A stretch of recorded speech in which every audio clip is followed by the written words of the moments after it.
It is my distinct honor and a pleasure to introduce Vice Admiral Bruce Grooms to our special guest for this evening's executive webinar, or as we like to refer to it, our fireside chat.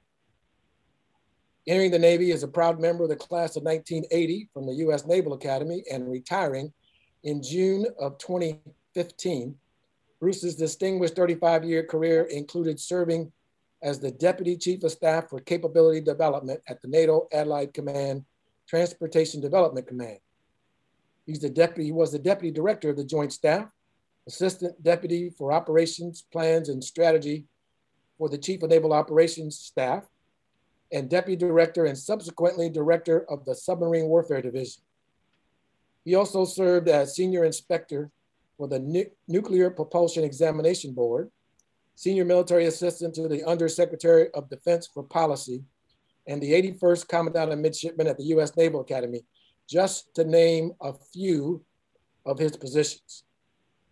Following retirement, Admiral Groom served as Raytheon's Vice President of U.S. Business Development, Navy and Marine Corps programs, where he was responsible for identifying and pursuing U.S. Navy and Marine Corps business growth opportunities for Raytheon, and was one of the primary contacts with Navy customers pursuing opportunities in the evolving cyber, undersea growth, and next generation strike weapons areas.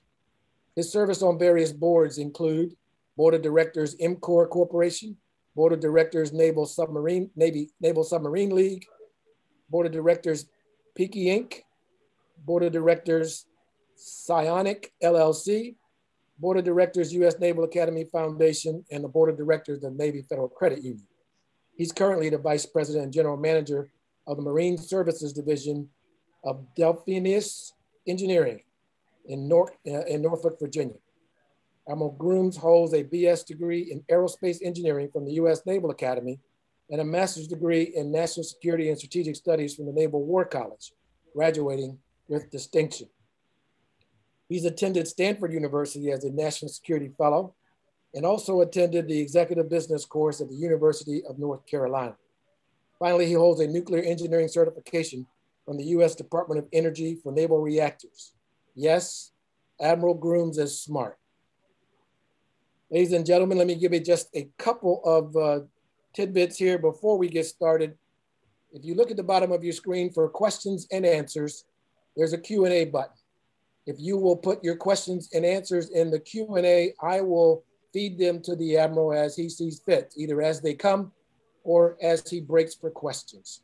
Without any further ado, since we're all family here, I ask you to get comfortable and prepare to receive some thoughts on transition from Vice Admiral retired Bruce Grooms. Admiral? Thank you so much for that kind introduction, Tony. And it's so good to see a standing room only crowd here. So I appreciate all the folks who are joining in today to be a part of this.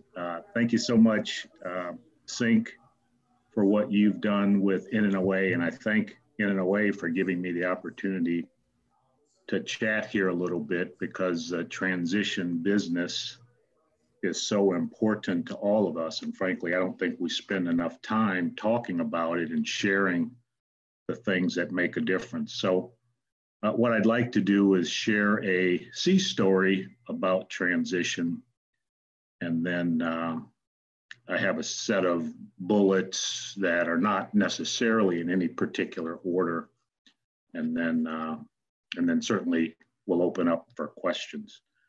Before I do that, I do want to say, so I was still active when Tony was retiring, and I recall with great pride and humor that Tony was one of the few who really got it right. As a matter of fact, he was one of those who the Navy was trying to keep him, and he was ready to move on. He had his offer, had money in hand, and Navy wouldn't let him go. So the whole process worked out wonderfully for him. And Tony, I'm so glad that it has worked. But certainly, I will share some perspective. I'll tell you, I don't have it all, but guys like Tony for sure, and Sink and all the rest of the folks here have wonderful stories to share. And frankly, I also had the chance to listen to Stephanie Easter and her presentation, and I thought, boy, she sure got it right as well. And she's doing wonderful things both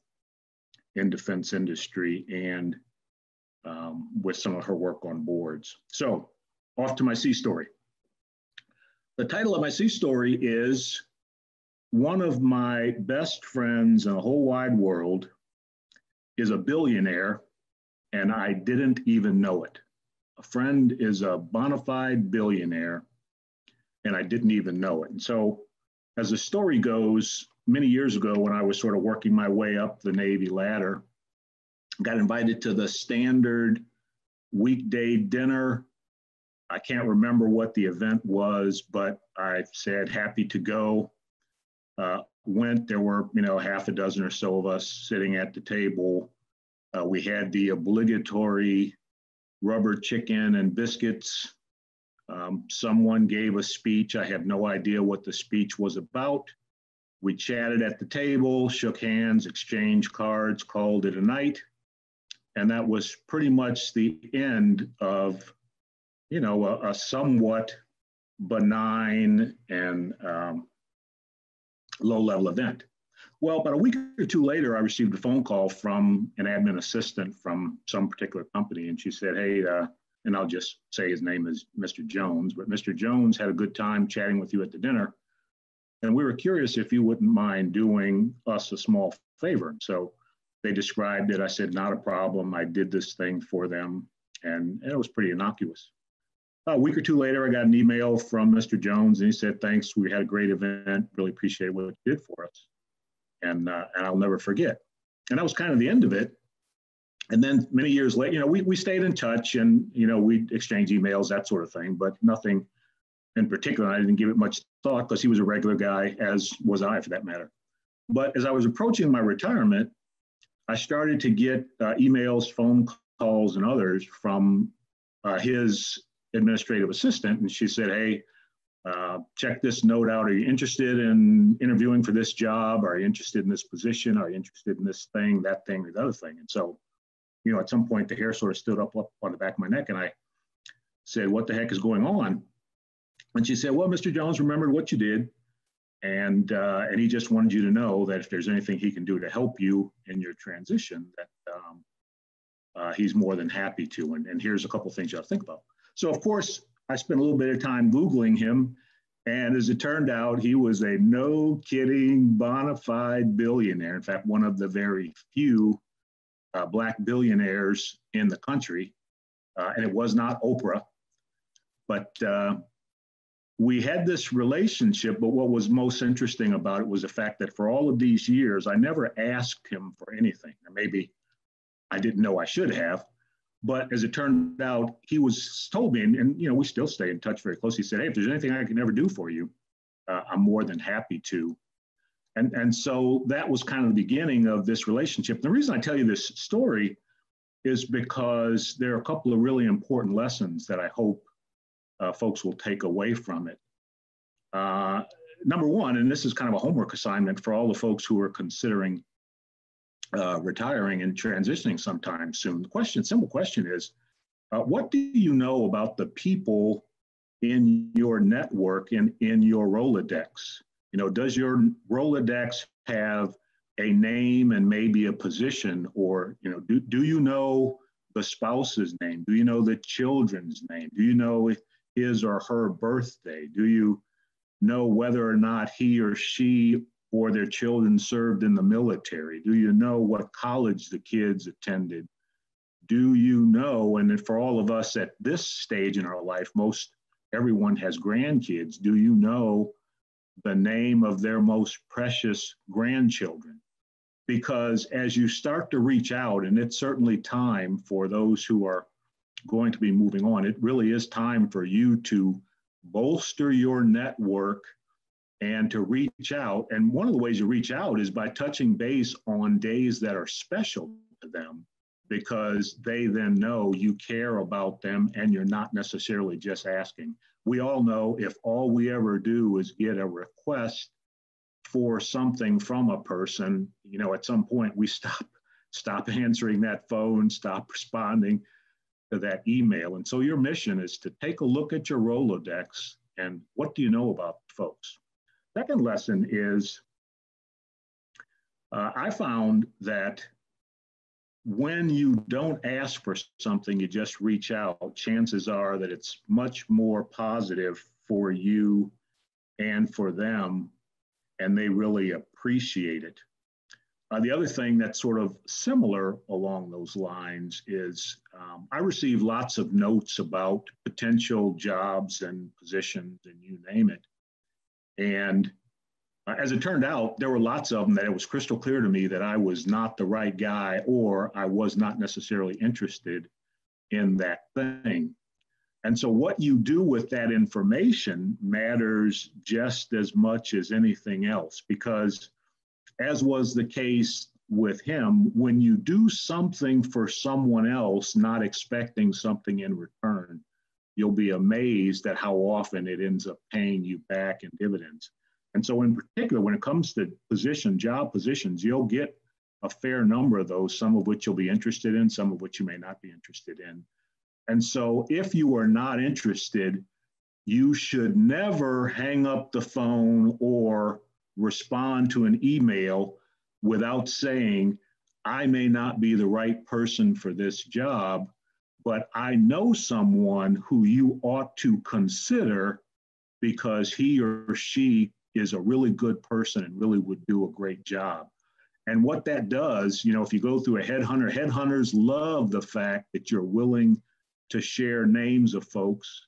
And the folks who find out that you shared their name with someone else, oftentimes, once they get into the position, they will share opportunities with you. But it always starts with, what do you do with that information? If you do something for someone else and try to introduce an opportunity to someone else, chances are really good that it will come back and serve you extremely well.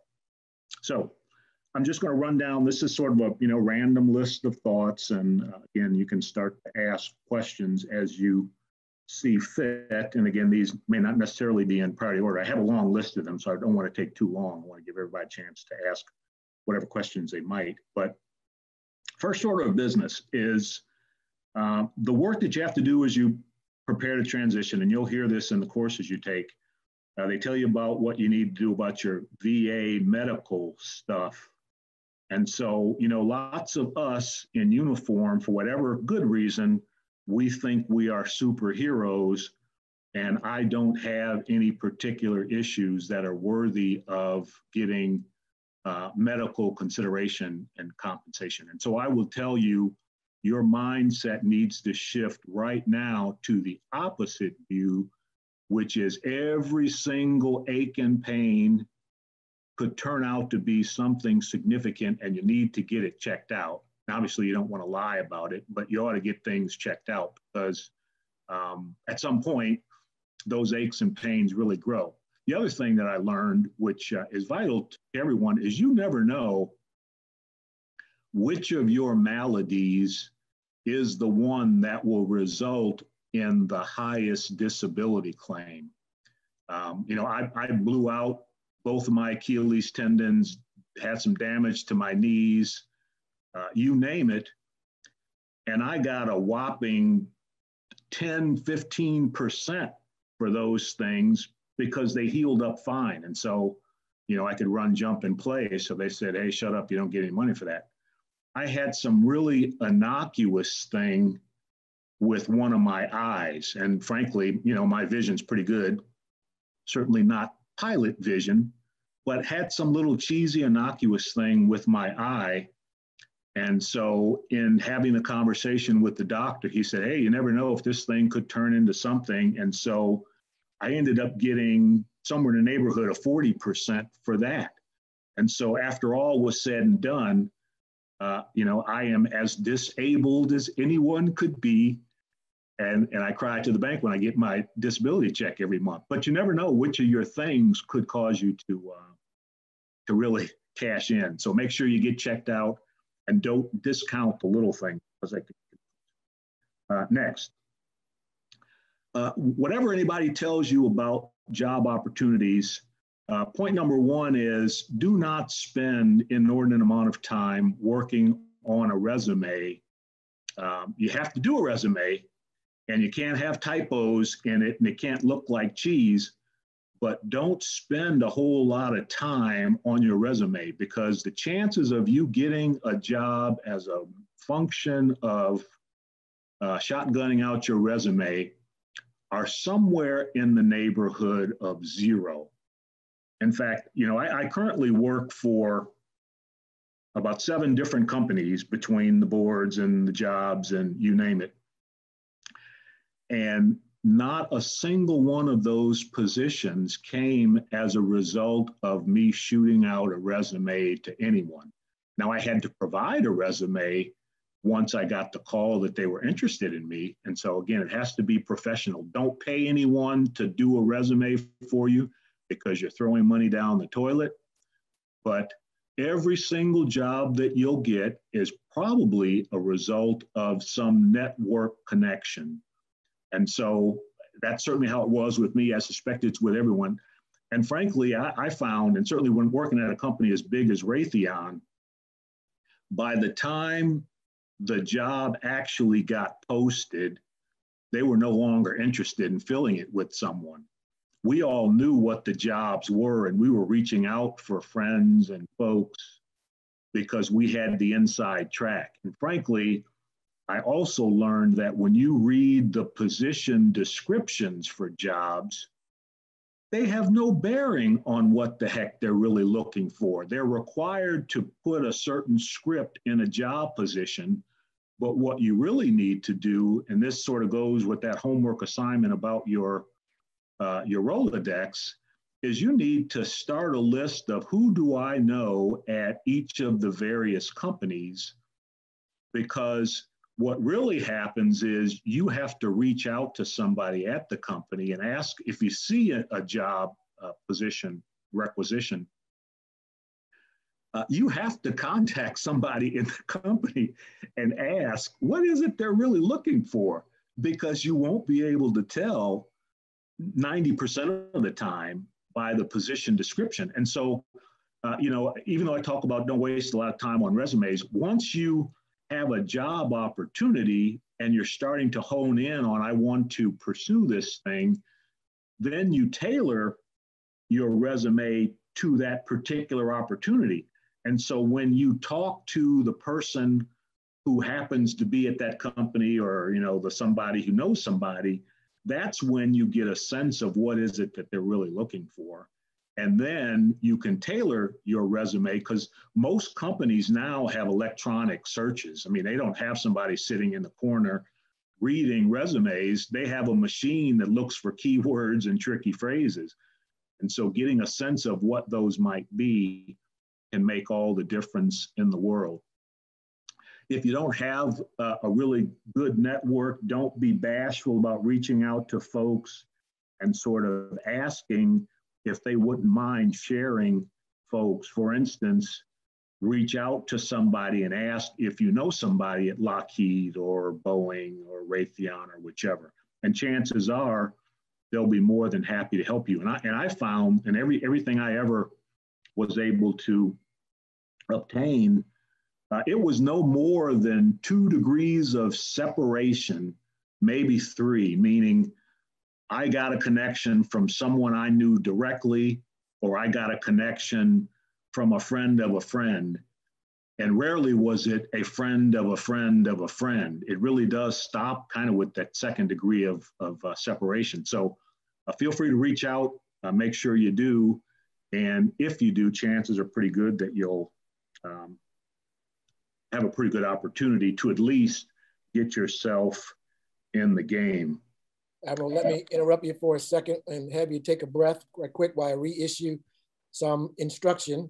For those of you that have joined us a little bit after we started, let me remind you that if you look at the bottom of your screen, there's a Q&A button. If you would post your questions in the Q&A, I will collect them and feed them to the Admiral towards the end when his comments are done. So sorry for the interruption, sir. You can continue, please. Thank you, Tony. A couple of more things on the list of random thoughts. We former uniform wearers and all of you who are still in uniform and thinking about transitioning, truth of the matter is the chances of you going into the defense industry as your next thing, the chances of that are extremely high. And I'm here to tell you that that is not a bad thing at all. I think the statistics are somewhere in the neighborhood of 85% of us end up, certainly at some point in our post-military careers, end up in the defense industry. And the good news is that you stand a pretty good chance of getting something because you understand how the military works. And frankly, the civilian folks and the defense industry folks, they're wonderful people for the most part, but they don't necessarily understand how the military works. And so they do want to have colleagues in the military, and your experience is very valuable. So don't shy away from the defense industry. So that's the good news. The not necessarily good news is your mindset really does matter. If you think for 1 second that you're going to go into defense industry and that is going to be your second and final career forever and ever, I have some bad news for you.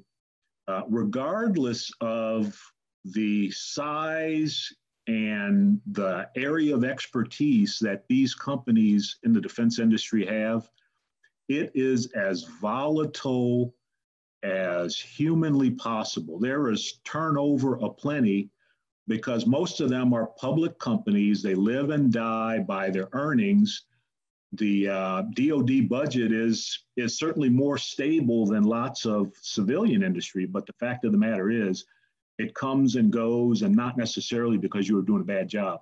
So despite the fact that you received this wonderful opportunity, I would encourage you, and if I were ever to pound on the table, I would say, I don't care how great that job is in defense industry, you had better be looking for your next opportunity right now. So that's point number one.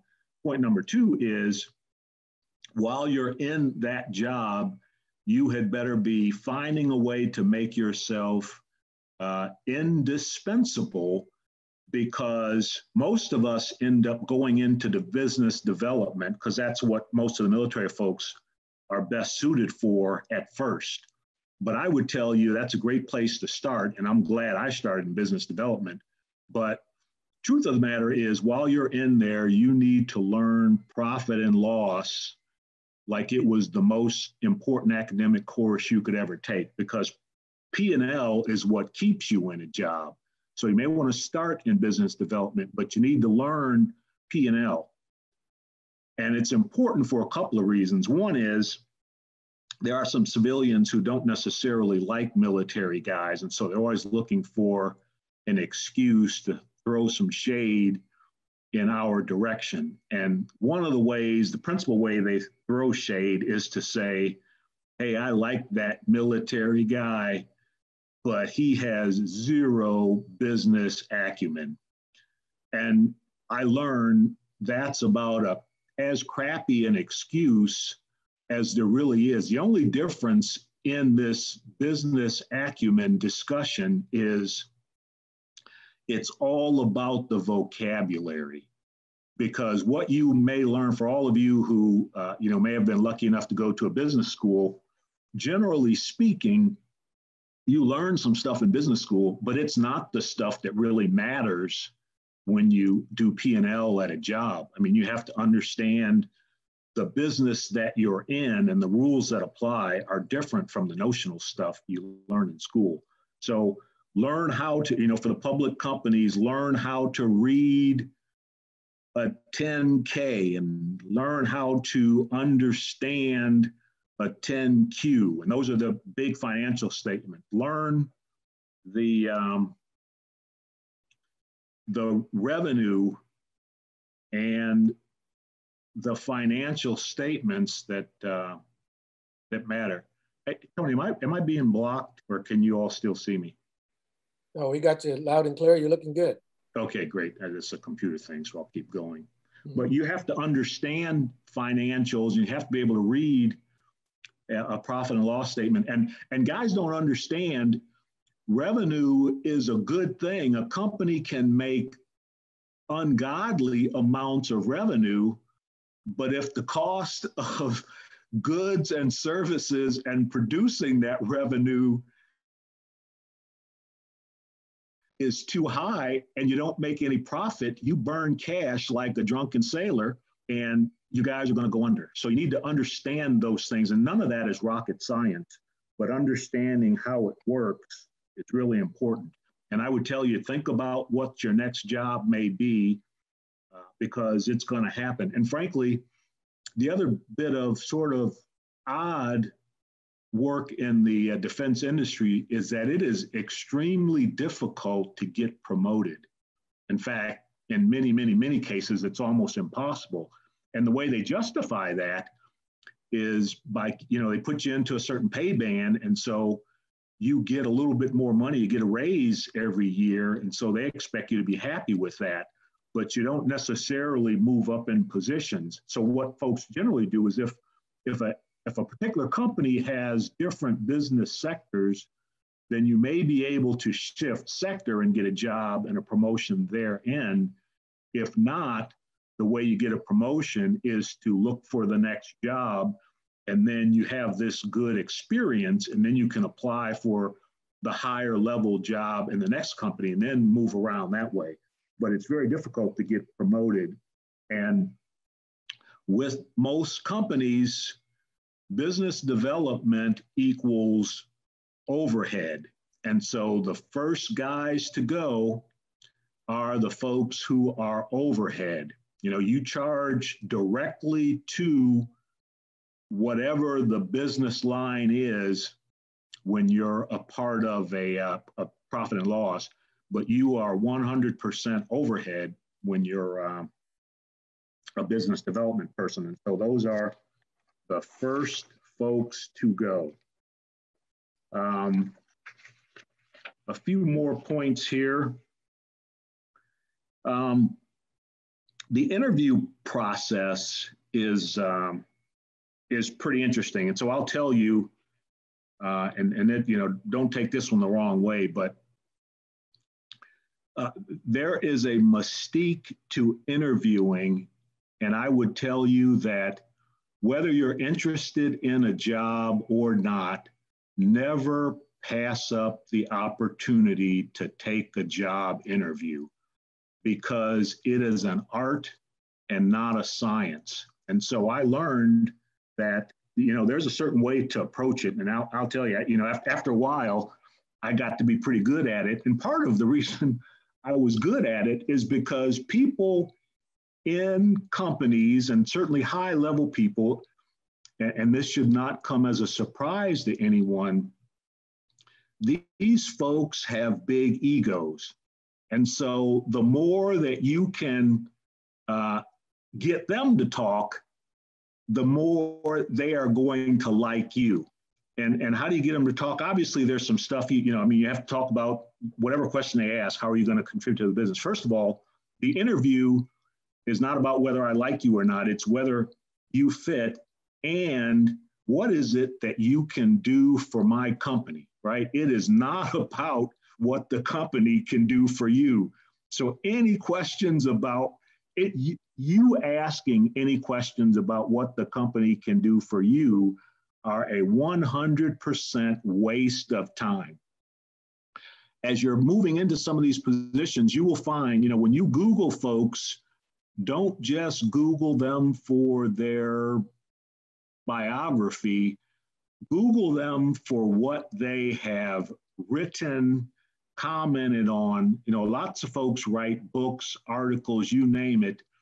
And it is your duty to get a copy of that little devil, read it, understand it, and then, without being too cheesy and blowing too much smoke, but compliment the person on the effort they put into writing that thing and all that goes around with it. I interviewed for one company, and the guy wrote this book. And the guy, the guy worked for NASA at some point, and then he started this company. And so he was a no kidding, bona fide rocket scientist. And so he wrote this book about some rocket science crap. And I think he probably sold one copy to his mother, but it was a book. And so he gets credit for having written a book. So I read that bad boy. I found a section in it that I actually understood. And we talked about that for 2/3 of the interview. And so needless to say, he was more than happy to pick me up for the job. And we're still close friends. And another one, there's these folks that do this industrial psychology stuff. And so they want to get into your head. And so another guy wrote a book about analyzing the workforce and people and what kind of people are the best fit for, whatever your company may happen to be. And so he wrote this book. I got a copy of that little devil, read it. And so surprisingly enough, and maybe not so surprisingly enough, before the interview, I knew every question he was going to ask me. And so I spit out the gospel according to St. Bruce, and there it was. So make sure that you spend the time getting to know what these folks have written, said, done, whatever it is, because you want these big egos to get stroked just a little bit, because it will pay off for you in the long term. Always have a set of questions about the company. And not the cheesy company. Don't ask anything about, so what is your mission? Because you had better know what the heck their mission is and what they try to do, what their sweet spot is. Feel free to ask questions about how they view themselves reaching their mission and how they view the direction of the company and those kinds of things, but don't ask elementary level questions about the company. But always have a half a dozen questions in mind about the company. Once you get to the point where you actually have an opportunity and you get to the point where you think they actually want you, that's when the real work starts. Never ask anything financial before they make an offer, right?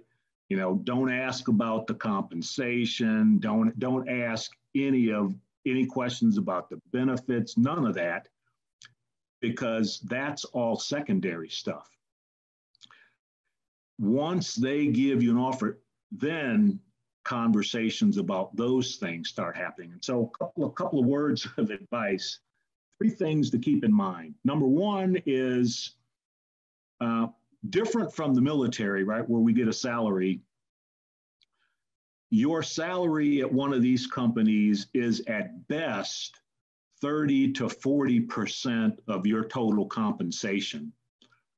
Oftentimes, the salary range gets kind of locked in, but that doesn't mean that there aren't other elements of compensation that matter just as much, and you need to understand those. That's point number one. Number 2 is never, ever, ever be the first one to give a number. And so that's rule number 2 and number 3 and number 4. Never, ever, ever be the first to give a number, because I guarantee chances of you getting that number right are slim to none. And it's just as bad for you to give a number that's way too high as it is to give a number that's way too low. You will lose out in both cases. So always wait for them. In fact, I'll tell you, for 4 of the 7 things that I currently do, I never gave a number. And so, rule number 4, 5, 6, whatever it is at this point, whatever the offer, the first offer is never good enough, right? It's never good enough. They always put some fudge in there And so your response to the initial offer is, thank you very much for this wonderful offer. I will consider it and I will discuss it with my significant other. Even if it is exactly what you want, never, ever accept it immediately. Always say you have to go discuss it and then think about it. And then never, ever, ever then accept the first offer, because no matter how much they love you, it's generally not good enough. There is some room to negotiate. So what you do then is you say, thank you for, after a few days, whatever time frame they give you, don't wait till the, if it's 7 days, don't wait till the 6.9th day and then say, no, this offer sucks. At, the third or fourth day, you contact them back politely and you just say, thank you for this wonderful offer, but I'm a little bit disappointed. And then don't go into particular details. And your voicing of your disappointment, and then I thought you could do a little bit better than that. And again, do not give a number. Just say, I'm disappointed and I thought you could give a little more than that. The next point is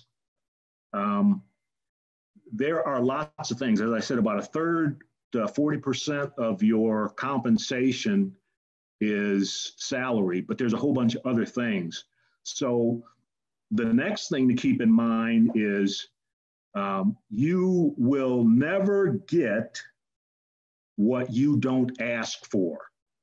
So knowing what to ask for really, really, really matters, right? So there's salary, there's some percentage of raise, there's annual bonus, there's stock, there's 401k, there's signing bonus, there's a moving allowance. There's all kinds of stuff in there that if you don't ask for those things, and obviously if you're not moving to Timbuktu, then you're a little bit hard pressed to get a moving bonus. But in general, if you don't ask for things, then you're definitely not going to get them.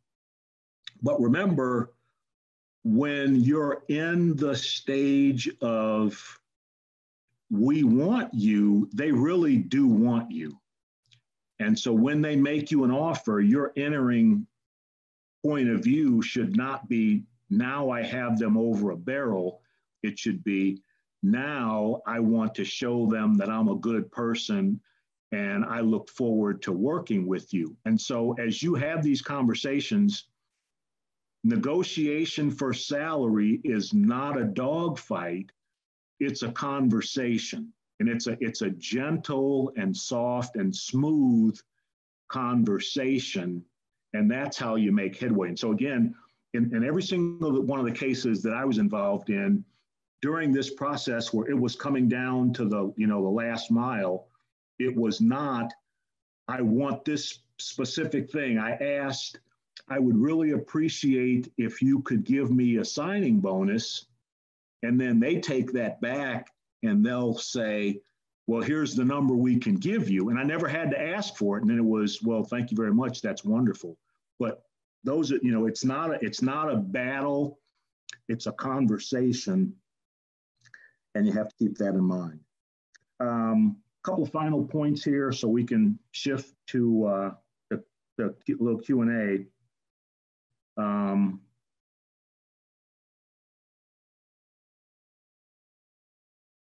Don't let a false sense of loyalty force you to take the first offer that you get.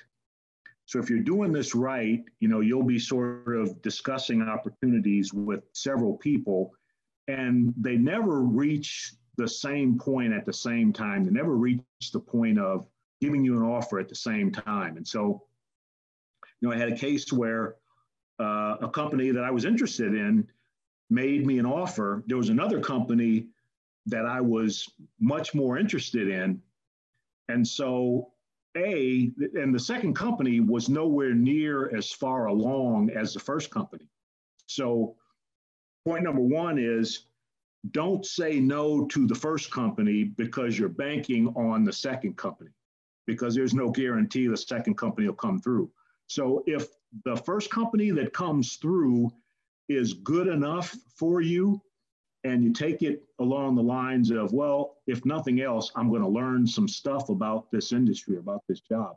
Go ahead and take that job, but don't let that prevent you from taking number two when number two presents an offer. Don't let some false sense of loyalty cause you to say, and this is a groom's opinion, so you're going to hear this different from lots of folks, but if you go with company A, there is nothing that forces lifetime of loyalty to company A, even if company B offers you something a month or two later. If you'd rather have company B, then apologize to company A and go take company B. And don't spend the signing bonus all at once with company A, because you'll have to give that back. You know, if you don't stay for a certain amount of time, you'll have to give that back. But don't let a false sense of loyalty cause you to not go for the job that you really wanted. And don't turn down a job waiting for something else to come through, because you actually have more leverage when you accept a job and then the second company comes through for an offer. Hey, Bruce, Lieutenant Munn has patiently been waiting to ask a question. So if you are ready to take the one question we have in the Q&A, I'm ready to present it. Happy to. Okay. So Lieutenant Chris Munn has said, sir, in your experience, how useful do you believe LinkedIn is? And I would say any of the other job social media type places. He says, I have many people have asked me if I'm ready for an exit strategy plan, and I'm skeptical of these, and I'm always polite, but usually brief. Would you consider providing insight on the value of those LinkedIn type pieces of equipment? That's a great question. And so I'm one of those guys, you know, and I'm a dinosaur anyway. So I'm skeptical of lots of those things, but I am not skeptical at all of LinkedIn. And frankly, I think LinkedIn is a wonderful vehicle. Now, there are a whole bunch of scams on LinkedIn, but you individually, it's a good thing for you to update your profile as things happen, because people do look at the profile and then they do reach out to you. And then, you know, you'll find that there's some reasonable percentage of those folks that you actually have something in common in, and you might be willing to connect to them. And so I would tell you, feel free to connect. What you don't know is who else is looking and seeing and considering scamming and all those sorts of things. So if it's someone you're interested in, and I always make it a habit of, if I'm interested, I will accept an invitation. And in my invitation, I will say, now give me your personal email address and I will reach out to you. And that way you have control of it. It's not only through LinkedIn, and then you can bow out gracefully if you so choose. So I use LinkedIn, but I do not use all of those other social media things. I have no interest. You know, I'm probably one of the few folks. I don't do Facebook. I don't do Twitter. I don't do any of that stuff. My wife does some of that. And so, you know, she keeps a tab on whoever our friends are. And so we get stuff that way. But I just don't use any of those. But I do think LinkedIn is pretty good, is a good vehicle if used properly. Very good. So if I can ask a question that I think is pertinent to the conversation as well. Obviously, your transition and the process that you used to transition is different from the process that Lieutenant Munn is going to go through. I mean, as a 3-star admiral with lots of experience and 35 years in the military and having been there and done that, the process that people are going to reach out to you for a job is a lot different than what Lieutenant Munn would be considering. So would you expound on some of the difference that you think the transition is for a junior officer as opposed to a senior one? Well, I think it's not as different as it might necessarily appear. Obviously, there's some pretty significant differences, but it really does start with the networking effort, and so that's the same for everyone. And so for you, Lieutenant Munn, and for all you folks, you have a certain size network, and certainly mine may be a little bit bigger and broader, but the same thing applies. And so if yours isn't all that big, feel free to reach out to the folks who are in your network and ask if they wouldn't mind connecting you with some of the other folks in theirs, because the jobs that are opening up really are things that folks in the network know about and would be happy to share with you. So all those things about, doing your homework on your network, knowing the particulars about the folks and all that still applies.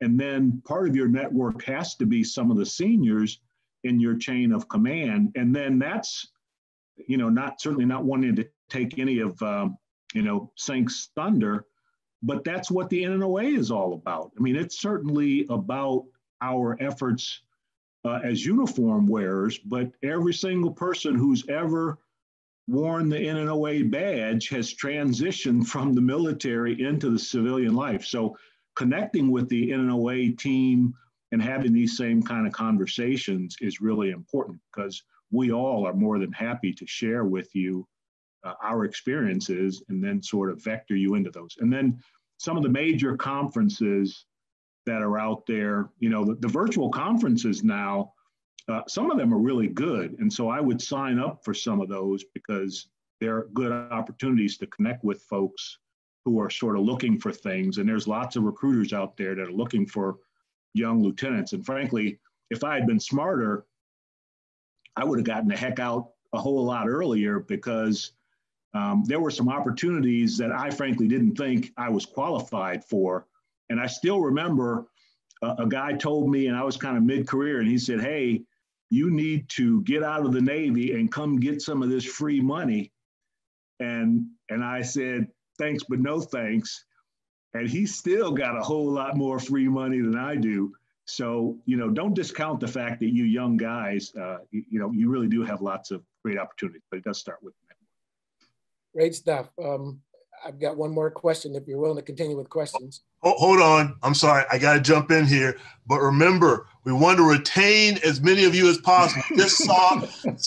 So calm down. Calm down. Look, we just got the 1-star list out, and there were no Black people on it. And there was one woman. What does that mean? That means we got to keep you hard chargers in the game, okay, because we need you to make it more equitable. So just calm down. There's plenty of money that will still be there, eventually. Just calm down. I'm sorry, I had to jump in. Thanks, Sink. Thank you, we have those conversations in our transition assistance team meetings, that although we're here when transition happens, we're not here to sweet talk any of the quality out of the Navy. Our focus is on helping and not on incentivizing someone to leave prior to them running the full course of their military service. I appreciate your comment on that one. Okay, Tremaine Williams has got a question. He says, "Sir, do you believe that the resume gets you an interview or networking gets you an interview? Which one is a true statement?" It is 100% the networking. The resume is a residual necessity that generally won't get you squat without having done the effort to network. Now, every now and then, if you were born at Harvard and you grew up there and you have 10 degrees, then chances are somebody wants you. And if that's on a resume, you'll probably get picked, first time, every time. But for all of the rest of us, the resumes mostly look the same. And so, they are a little more sophisticated now. And as I mentioned earlier, they certainly do some word searches for things. And so what generally happens is if they are going to take a pile of resumes, that does help to sort of reduce the number of folks that they need to look at. But still, whenever they narrow down a list of resumes to 10 people or whatever the number may be, they still reach out and try to ask somebody, so do you know anything about this person? Because that's what matters most, and that's what's actually gets you in the door. Far more than just a good-looking piece of paper. It really is about the networking and the relationships that you've built. That in my opinion, at least, that matters so much more. But again, no typos and no ebonics on your resume. But all of that aside, it's all about the network. Okay, we have no present questions in the chat, so or the Q&A. So please continue with your prepared remarks. Good. I'm down to probably the last couple of things, and as fate would have it, I'd like to think they're somewhat important. We often ask about what should we do for our security clearance, because that matters with jobs. And so for all of you who are starting to think about transition, there's kind of a deadly rule that can really screw you up if you're not thinking about this a couple of years in advance. And that deadly rule is, we know how you have to get a periodic reinvestigation, whatever it is, every 5 years or every 7 years now, one of those two. But the thing that catches most of us, or lots of us, is we plan our retirement around the 6 months or so before the periodic reinvestigation is required. And the rule is no periodic reinvestigations will be done within the last year of your service. So if you think you can get a PR shortly before you retire, that's some bad news that lots of folks figure out when it's way too late.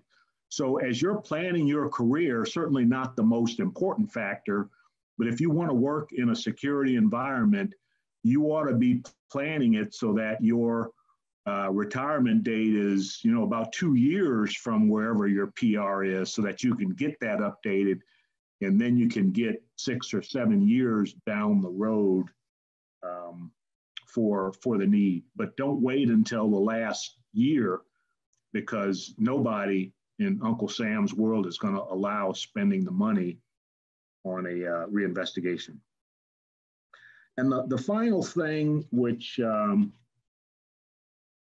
encourage all of you to remember as uniform wearers and sort of keepers of the cloth, is, I sort of learned the hard way that, there are lots of wonderful folks out in the civilian world, but there are a whole bunch of folks who do not have the same ethical standards that we grew up with and that are a part of our DNA. And so, this was it was really a shocker to me. So, there's the private equity and venture capital and all kinds of folks who, when they write contracts, they do everything in their power to put loopholes in those things so that they can guarantee they're going to spank your company with a lawsuit or with some mechanism to squeeze more money out of you. And so, I've personally had a really tough time. And the guys who have been around for the longest, the civilians who have been around the longest, they will tell you, hey, I hate to be the bearer of bad news, but that's just how it is. And so I personally refuse to accept that because it's wrong. Now, I may not always be able to do something about it, but I would tell you that people do watch and see where you are in the ethical world and whether or not they can get you to compromise with and on some of those things that are part of our our inner being. And so I just encourage you to keep that in mind, because there are going to be temptations out there. There are going to be some shaky situations, and how you respond to those really does matter. And I would encourage every single one of you, and certainly for us, who sometimes, we don't get the benefit of the doubt, you absolutely must keep a running ledger of what's going on in your organization, and not so much to, shoot somebody else in the head, but when you have a ledger of the good and the bad and the other that you can refer to when someone tries to impugn your integrity or whatever it is, that will go a very long way in saving your hide when, under all of the circumstances, it wouldn't be needed. So just keep that in mind. Don't let your inner training go by the wayside, because you'll regret it, and it could have some long-term negative impact on you. And so with that, I thank you for the opportunity to chat, and I'm happy to answer a final question or two, but thanks again for having me. Okay, thank you, sir. So now's your chance. Go ahead and bring up your Q&As if you have any. There aren't any questions presently in the chat room, in the Q&A box. If there's any of the panel members who do have mic capability and will want to ask a question, do so now. We're getting close to that 1 hour point. So seeing no questions. I guess I'd ask one quick question, if you don't mind, Admiral. When you decided to go work at Raytheon, you had other companies, I'm sure, to think about. What are the criteria, if you will, that you use in picking one from another?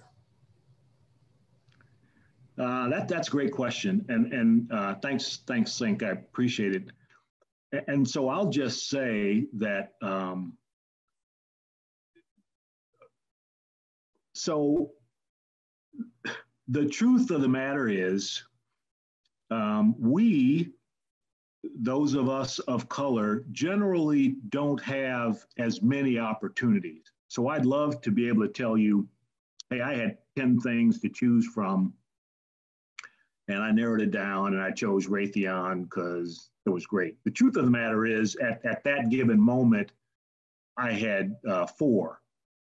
And, one of them, it was clear to me, there was no rocket science and no real sophistication in it.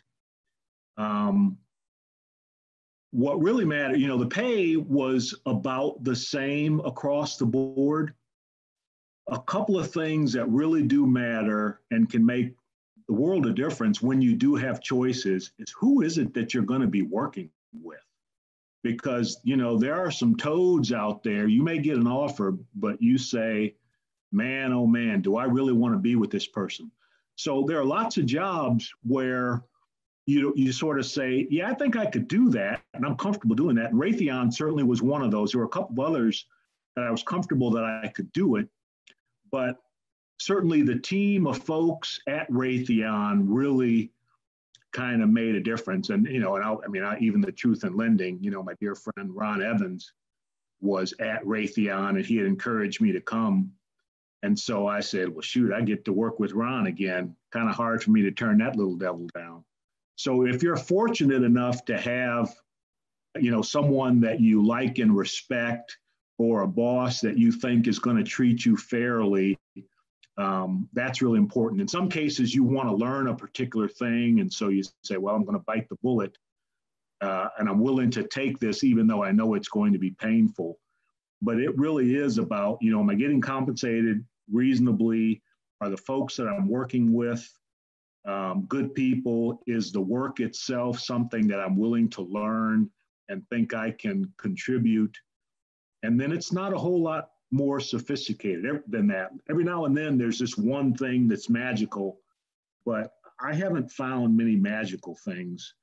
I will say that one of the jobs, this job that I'm working on right now, the Marine Services. I will say the only reason I took that job is because the owner of the company was sent down from heaven by God. And he is about the most wonderful person I could ever work for. And I thought to myself, you know, I don't need to do this anymore, but I genuinely like this guy and I'm more than happy to work for him. That, you know, if you can find something like that where you're going to enjoy the folks, then chances are you will weather the storms together and you'll enjoy the work. Admirals, this is Ernie Taylor. I just got to throw this one in there because the topic kind of came up. So my question to you, Grooms, is when do you know when to pull the plug? You know, as a JO, I joined the Navy because I wanted to be an aviator and I wanted to get the training, get out, and then go enjoy the world as a commercial airline pilot. But once I got in the Navy and I realized the opportunities and I enjoyed working with the people I was working with, you know, and more importantly, I looked around and I looked at some folks and said, if these idiots can be commanding officers, I should be able to do it because I think I'm a whole lot better than them. But if you're a JO and you're thinking about when should I leave? Should I leave to go make more money or what? You know, the question is, how do you make that personal decision? Why did you stay until the point that you decided to leave when other people were telling you, you need to come on over, you need to leave, you know? And there had to be something in there that kind of made you say, you know what, I'm staying here because. You know, that's a great question, Ernie. And I could probably talk for an hour about that one. And my circumstance was a little unique. And frankly, I wish I had thought to cover this one during my presentation. But, you know, the funny thing is that the reason I stayed past my JO tour was because my JO tour sucked so badly, I said, it can't get any worse than this. And so I'm going to stick around to see if the next tour is better. And then as it turned out, every tour after that got better. And so I'm really happy I stayed. But that's not necessarily a good reason to stay, but it certainly was the one that made me take the next step. I mean, my JO tour really, really sucked. And part of it was, you know, I wasn't exactly the most mature guy in the world. It wasn't like everybody around me sucked. I mean, I kind of sucked a little bit too and had to grow up. But that aside, and not necessarily answering your question yet, one thing I found, and it has been probably the biggest disappointment as I've observed junior officers, is the reasons that many of us in our generation stayed are not the things that motivate the young folks.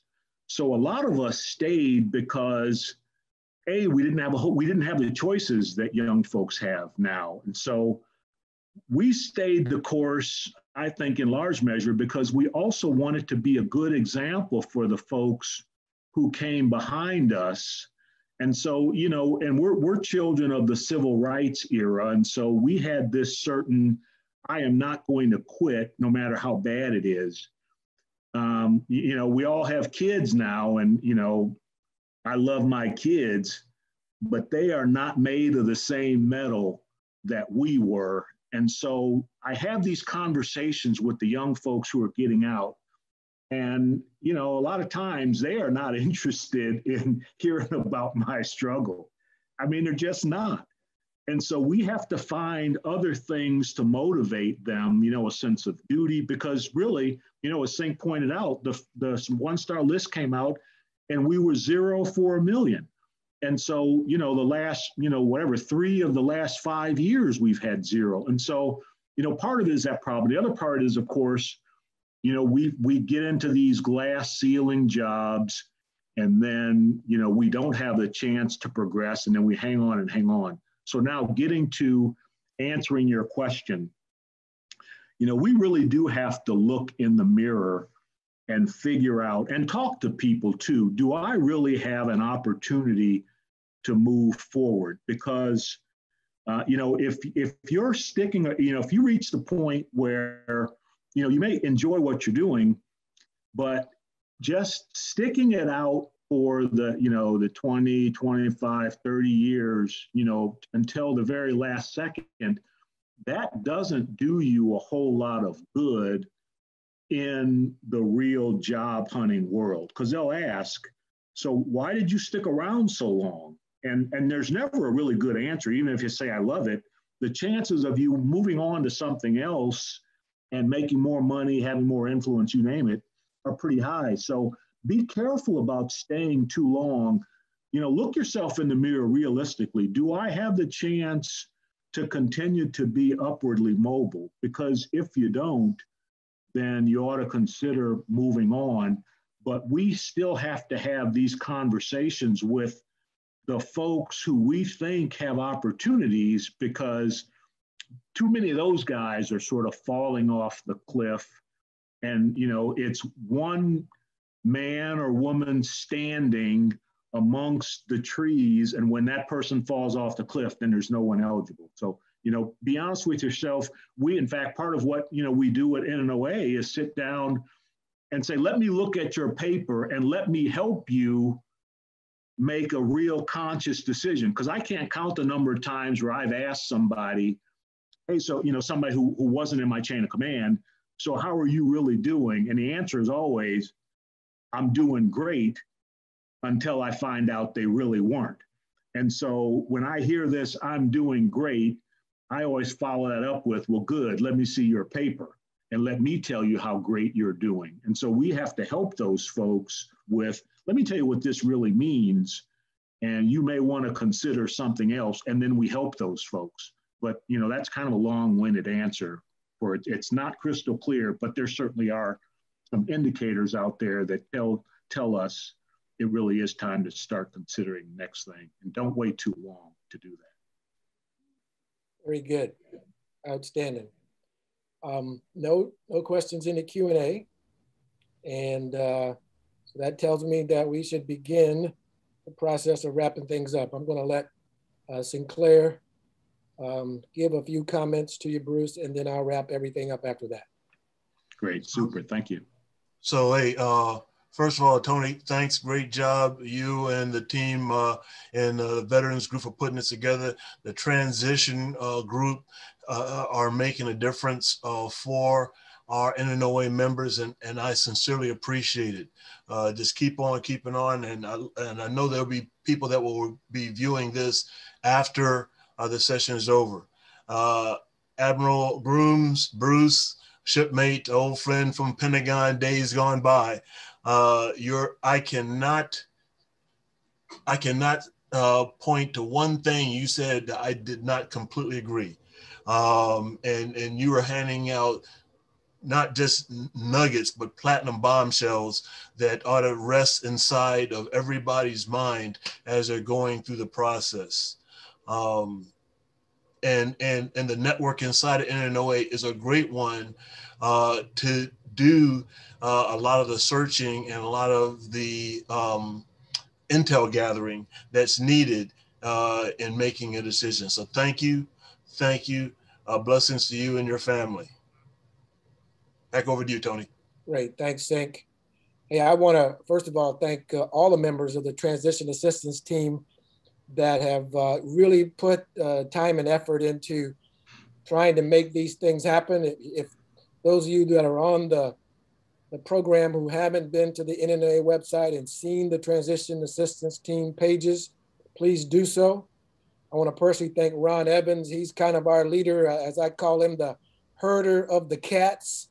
That's what it's like sometimes, trying to get all of us moving in the right direction.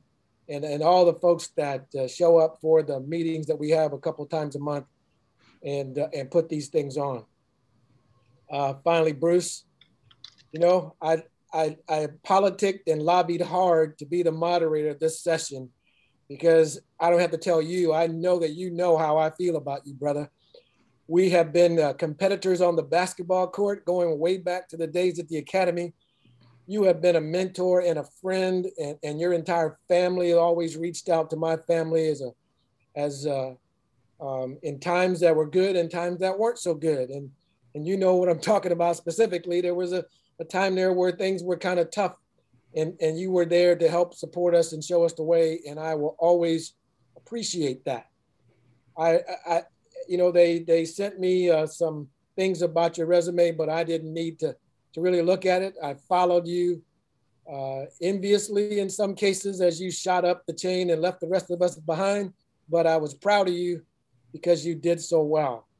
Everything you've ever touched has turned to gold. Everywhere you've been, you've succeeded, and you've given us one of those stars that we can shoot for, even though we don't get all the way there. We're still in the lunar planets. So thank you so much for being a good role model for us, showing us the way, and continuing to show us the way.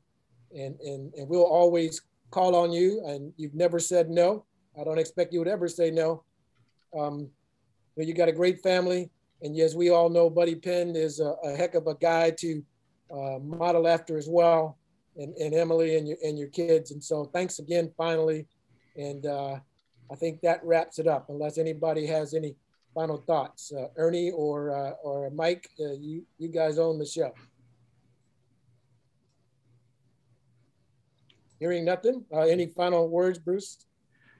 Thank you so much. Thanks for those kind words, Tony. We've been friends forever, and I've really appreciated it. And I hope you know that. Yeah. And Sink and I have so many battle wounds we shared together, and that has forged a friendship that I know will last forever. And I am a proud life member of NNOA because it has meant so much to my entire family and all of you friends. So thanks for including me. Thanks, Ron, for being the cat herder, and for all of you, thanks for joining. And I look forward to the next time. And please feel free to reach out if you have any other questions. I don't always answer my email quickly, but I do answer it eventually. If you want any other advice, anyone, please feel free. Thanks so much. Absolutely. Thanks. And, having sat where Sinclair sits now as a former president of this great organization, I just can't turn the lights off without saying that he's been one of our greatest presidents here to take us through these last several years. And things haven't been easy, with COVID and with all the other changes and the issues that have happened from a diversity standpoint in all of the services. He has a firm hand on the tiller, and we really appreciate his leadership. So a great presentation, and I hope everybody stay away from the COVID bug and live safe, be prosperous. Thank you.